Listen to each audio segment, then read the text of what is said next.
Question 91. How can we recognize someone who has attained enlightenment so that we can show them the appropriate reverence? It is very difficult to know if someone has attained enlightenment because their outward appearance and behavior often seem quite ordinary. Unless we have achieved a certain level of enlightenment, it's unlikely that we can recognize someone at the same level. For example, a person who has achieved the first stage of sainthood, known as a sotapanna, may be especially hard to identify. Because they may exhibit virtuous and noble behavior, but there is nothing outwardly extraordinary about them. Only after spending considerable time with them might we begin to notice their deep-rooted virtue and naturally revere them more. People with great merit are often recognized easily because their blessings manifest in their appearance, wealth, power, or strength. Interestingly, an enlightened being might not always be someone with a lot of visible merit. Therefore, the safest approach is to respect everyone in this world, where saints and ordinary people coexist. This way, if we happen to encounter a saint, we will avoid the risk of losing merit by treating them with indifference or disrespect. Question 92. Does a tranquil mind indicate that one has attained enlightenment? There are various levels of calmness in the mind, and not all types of calmness are the same. It's similar to how a house can be clean or dirty, but there are many different types of houses, and not all clean houses are alike. A mansion may be clean or dirty, just as a simple thatched house may be clean or dirty. A dilapidated shack may also be clean or dirty. A mansion, even when dirty, is still a mansion. Likewise, the mind of a saint, even when disturbed by worldly concerns, remains the mind of a saint. A simple thatched house, even if clean, is still a humble dwelling. Likewise, the mind of an ordinary person, even when achieving a certain level of tranquility through correct practice, remains the mind of an ordinary person, still harboring many hidden flaws. A dilapidated shack, even when swept and tidied, is still a poor and miserable shelter. Similarly, the mind of someone burdened by heavy karmic debts, even if it attains some calmness, remains the mind of a person with heavy karma. Understanding this, we should not become complacent or overestimate our spiritual achievements when we achieve a bit of calmness in our practice. The important thing is to assess and accurately recognize the house or spiritual level we are currently in. We should be content with where we are, continue our practice from that place, and not be deluded into thinking we have reached a higher spiritual state than we actually have, as such illusions can lead to a loss of merit. The principle of the law of karma is that we should not try to escape difficult circumstances. Instead, we should practice and do good deeds within those circumstances. By doing so, we gradually exhaust our negative karma and are upgraded to a better house, progressing to a higher level. Here are the slogans for the 3 types of houses. 3 types of people. For the mansion, representing those who may have entered the path of sainthood, the slogan is, "Deep within, there is still ignorance and sin." For the simple thatched house, representing ordinary people, the slogan is, "Even if the mind is calm, it is still the mind of an ordinary person with many hidden flaws." For the dilapidated shack, representing those burdened with heavy karma, the slogan is, "This mind is a prison of evil and sin." By correctly recognizing our own level and embracing the appropriate slogan, like our password, we can reduce our faults, lessen our karma, and create opportunities to rise to a higher level. Question 93. Could you provide an overview of the 4 foundations of mindfulness? The Buddha taught the 4 foundations of mindfulness, which encompass 4 key practices: contemplation of the body, contemplation of feelings, contemplation of the mind, and contemplation of mental objects. Contemplation of the body involves maintaining awareness of the body in all activities, whether walking, standing, sitting, or lying down. With the mind settled with mindfulness through prior practices, practitioners observe and recognize the characteristics of the body, such as its impermanence, impurity, and burdensome nature, with many needs and desires. Contemplation of feelings. As mindfulness deepens, practitioners constantly perceive a pervasive sense of mindfulness throughout the body. The mindfulness is invisible yet clearly present, helping to understand that the mind is still ordinary, containing many hidden flaws, and still influenced by subtle underlying sensations. Contemplation of the mind. With a very deep state of meditative ecstasy, practitioners clearly see themselves as the knowing aspect of consciousness and the source of all actions, and realize that deep within the mind, ignorance and defilements still persist. Contemplation of truths. At this stage, practitioners have attained liberation and enlightenment, where the sense of self dissolves and they become one with the ultimate truth of the universe. Before entering the practice of the 4 foundations of mindfulness, practitioners must follow a preliminary path, which is mindfulness of sin. This involves recognizing oneself as a mass of deep-seated karmic burdens, as reflected in the slogans related to the 3 types of houses. Practitioners should focus more awareness on the bottom of the abdomen and skillfully maintain a slow, minimal, and gentle breath. By practicing these techniques, mindfulness will naturally emerge, leading the way into the 4 foundations of mindfulness. Question 94. What is the meaning of the 7 factors of enlightenment? The 7 factors of enlightenment, Sata Bhojanga, are 7 qualities found in the mind of an enlightened being.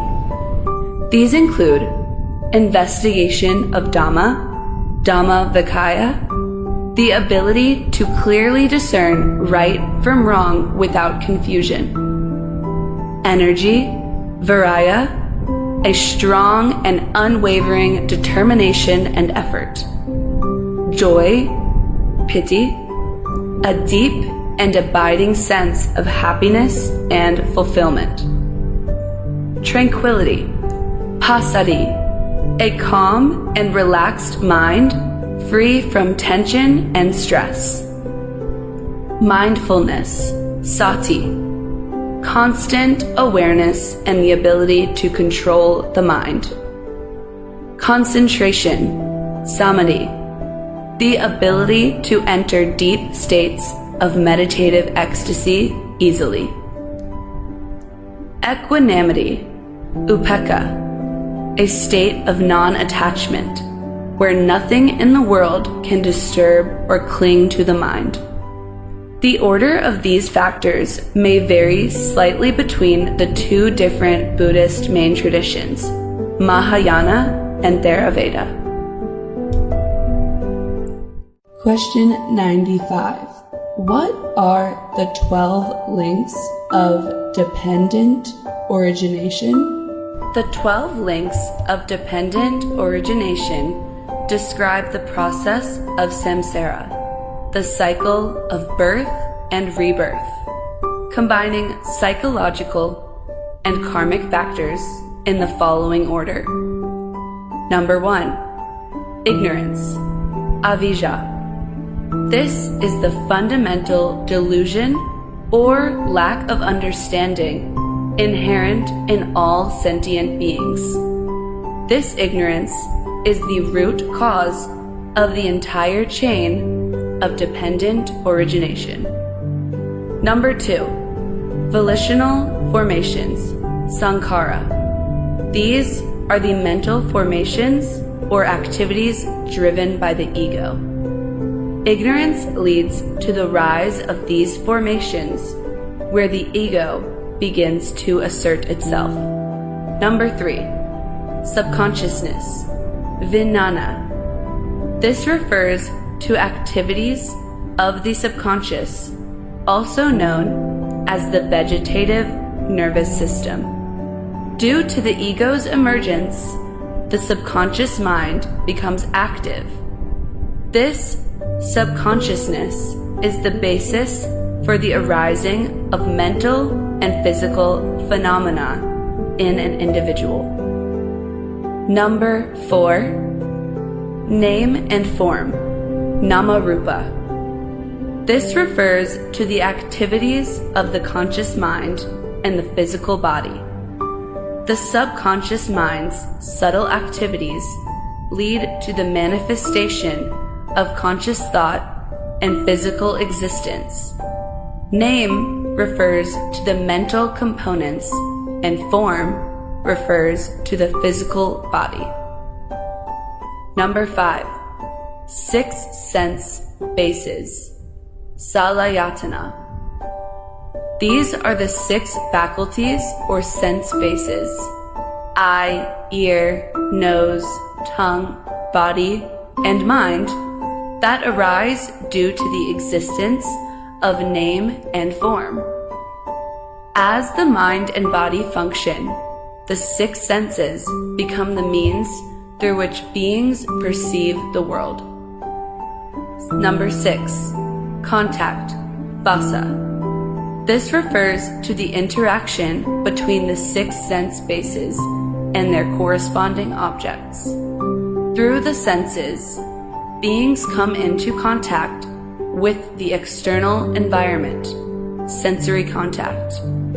Without fully functioning senses, a being may seem disconnected from their surroundings. Number 7. Feeling, vedana. The sensations or feelings, pleasant, unpleasant, or neutral, that arise from contact with objects through the senses. Due to interaction with the world, beings experience a variety of joys and sorrows, influenced by life's complex circumstances. Number 8. Craving, tanha. This is the emergence of desires and aversions that arise based on feelings. Driven by feelings of pleasure and sorrow, beings develop complex emotions, loving what brings joy and hating what causes suffering. Number 9.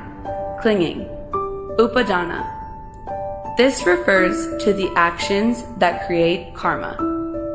Driven by attachments and aversions, beings engage in various activities that generate complex, good and bad karma. Number 10. Becoming. Bhava. This is the formation of a future existence. The karma created through one's actions lays the groundwork for the conditions of future rebirths, essentially designing the blueprint for future lives. Number 11. Birth. Jati. This is the actual rebirth into a new life. Once the blueprint is formed, rebirth inevitably follows, leading to a new existence. Number 12. Aging and death. Jaramarana. This encompasses the inevitable cycle of aging, illness, death, and all the suffering that accompanies existence, such as sorrow, lamentation, pain, and despair. A being born into this world naturally experiences aging, sickness, death, and all the associated suffering. To eliminate ignorance and cease the cycle of rebirth, one must diligently practice the Noble Eightfold Path. Question 96. What is the process for ordination to become a montastic in Buddhism? To become an ordained monk or nun in Buddhism, a lay person must meet the following requirements. The individual should have already studied Buddhist teachings, practiced diligently, and developed a strong commitment to the monastic life, to the extent that they no longer feel attached to worldly life. Their determination to ordain must be unwavering. The individual should seek and obtain the consent of their family, parents if unmarried, or spouse if married, before proceeding with ordination. The individual must select a master and a monastery where they intend to reside and practice for the rest of their life. The individual should approach the chosen monastery and formally request ordination. If accepted, they will likely be required to serve as a lay volunteer at the monastery for a period of time, during which their ethics and capabilities will be assessed. Necessary documents must be submitted to the monastery for reporting to local authorities. If the individual is found suitable, the monastery will conduct a solemn ordination ceremony where the individual's head will be shaved and they will don the monastic robes, formally leaving behind their lay status, marking the transition from lay person to monastic. The monastery will also submit the necessary documentation to the local government and religious organizations. After a period of monastic training, the master may allow the individual to take the novice vows, samanera samaneri, which consist of 10 precepts when a proper ordination event is organized by the religious community. If the candidate is a woman, she must undergo a period as a sikkamana, probationary nun, taking the intermediate sikkamana vows after completing the novice stage. A novice monk can continue to receive full ordination as a bhikshu with 250 precepts when the master deems the individual qualified and permits them to participate in a formal ordination ceremony. A fully ordained nun, bhikkhuni, observes 348 precepts. The newly ordained monk or nun are required to continue their studies in Buddhist doctrine as arranged by their master and the religious council. After 25 years as a bhikkhu, one may be conferred the title of Thera, senior monk, or Theri, senior nun. After 40 years as a bhikkhu, one may receive the title of Mahathera, great senior monk, or Mahatheri, great senior nun. Each Buddhist sect, council, or country may have variations in this process, including differences in monastic attires, specific rules, and other practices.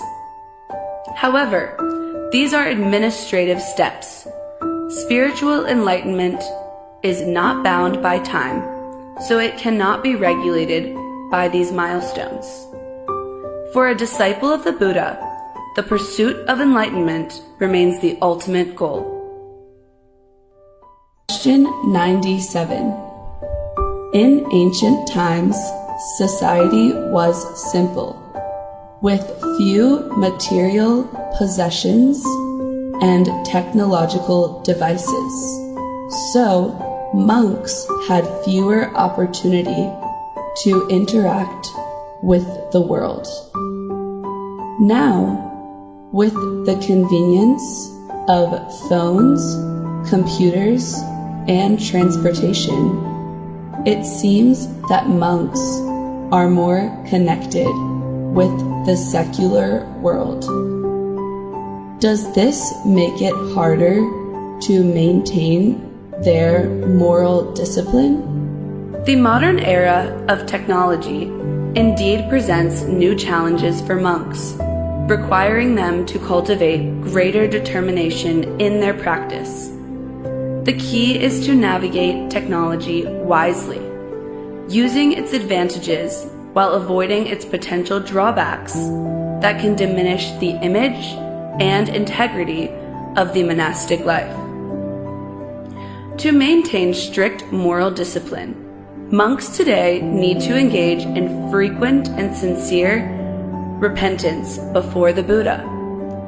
The merit gained from this practice helps purify the mind and reinforce moral qualities, allowing wisdom to naturally develop and enabling them to protect their spiritual life from the encroachment of worldly life.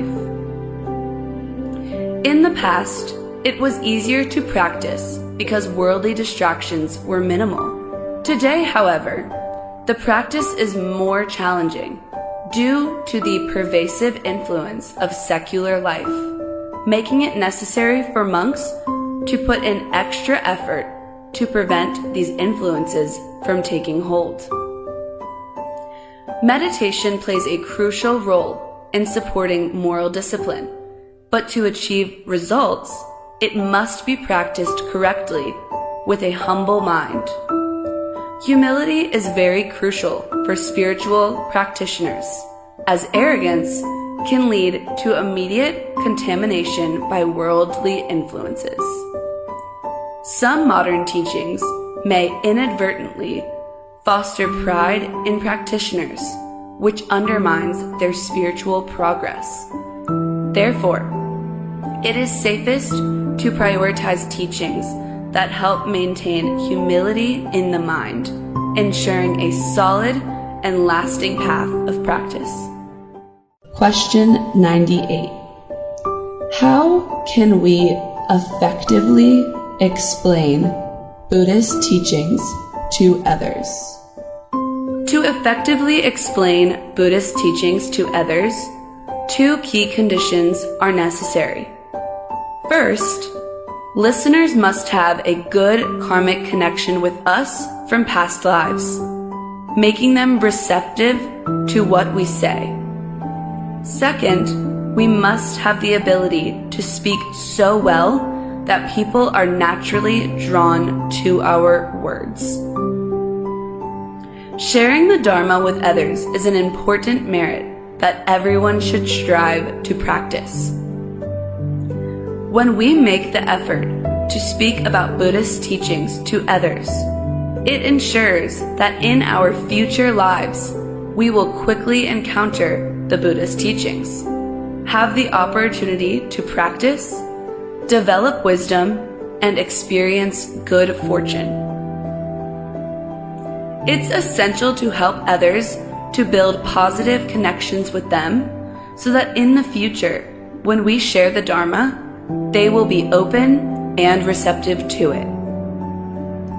Additionally, supporting others in spreading the Dharma also helps us develop the ability to speak eloquently in the future, allowing us to persuade and inspire many people.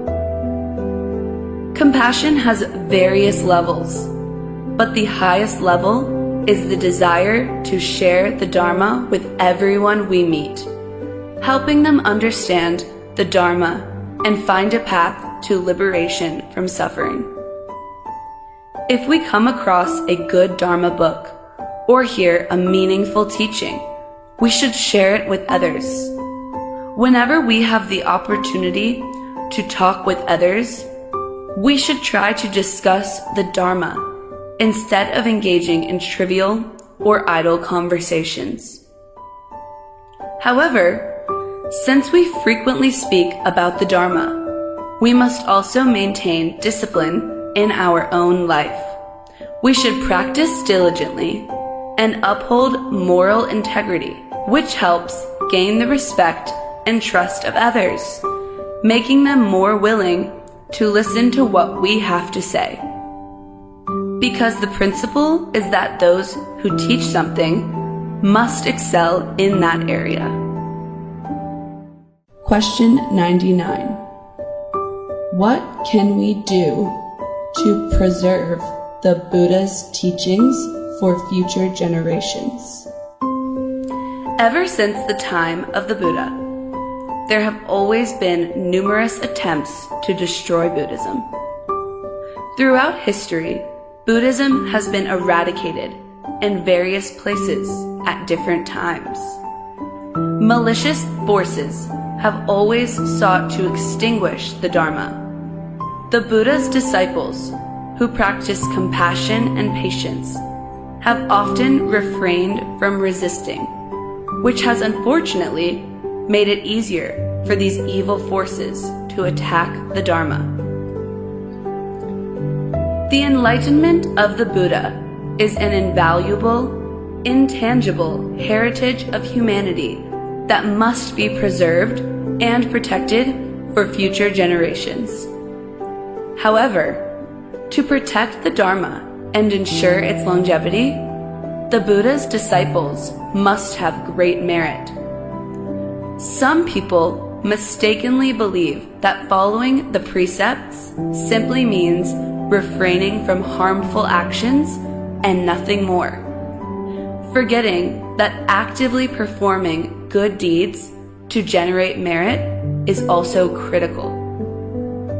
Others are influenced by wrong views that doing nothing is a sign of spiritual advancement, which leads to a decline in merit. If everyone lacks merit, there will be no power and resources to defend the Dharma and ensure its long-lasting existence. Therefore, we must first accumulate merit to gain the strength needed to protect the Dharma. Once we have this foundation, then can we study and develop strategies to counteract the efforts of those who seek to undermine Buddhism. Question 100. Everyone believes their own religion is the best and most correct, while other religions are wrong. This mindset is a significant barrier to human unity. What should we do about this? In reality, there is only one ultimate truth, not many. One day, humanity will need to identify the most accurate and universal religion, likely through scientific exploration. If science continues to advance, it may eventually identify the religion that is most aligned with the truth. At that time, everyone will have to accept a common faith, a shared religion, and a unified spirituality for the entire planet. Until that day comes, we must find ways to coexist peacefully. We should encourage religions to seek out commonalities to foster mutual respect and affection, rather than highlighting differences to fuel conflicts. For example, most religions believe in a supreme being or God, but they may use different names due to linguistic differences. This discrepancy has led to the mistaken belief that these are different deities, and consequently, to religious strife. For now, religions must transcend the limitations of language to foster understanding, move beyond ritual differences to come closer together, and embrace diversity as a basis for love and unity. Every religion teaches love and compassion, but it is illogical to exclude people of other faiths from this love. True compassion should extend to everyone, regardless of their religion. Let us all bow down and pray for world peace, for humanity to love one another, and for everyone to find supreme enlightenment and liberation.